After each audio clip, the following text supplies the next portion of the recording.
Part 3 of the Polymer 300 Blackout Magazine Comparison Series.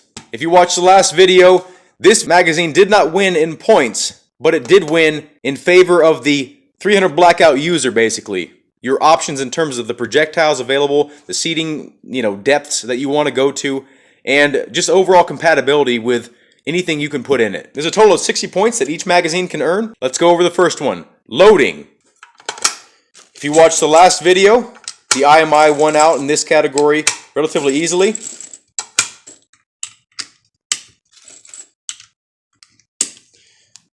Okay, that's the last round. Let's see at what round count it nosedives or has any kind of problems. 1, 2, 3, 4, 5, 6, 7, 8, 9, 10. This time it experienced no issues. Next, the MFT.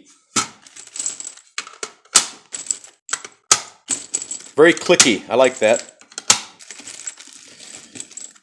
Okay, that round looked like it went up a little bit, but still no noticeable issues. Okay, we have a little bit of stretching of the feed lips.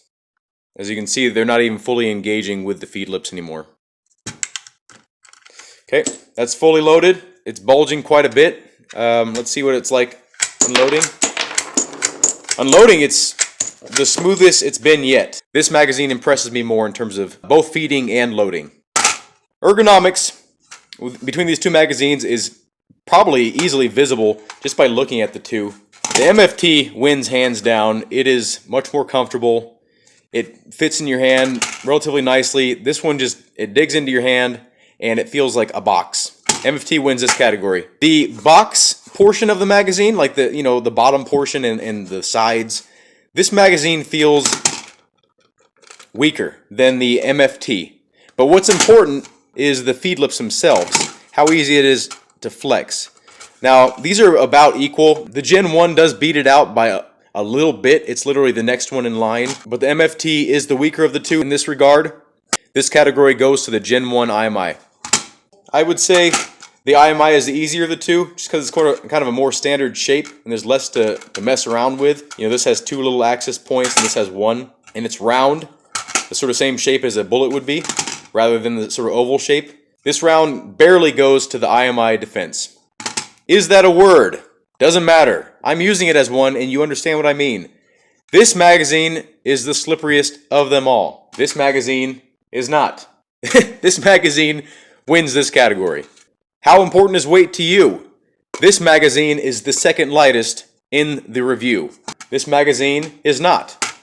This magazine wins this category.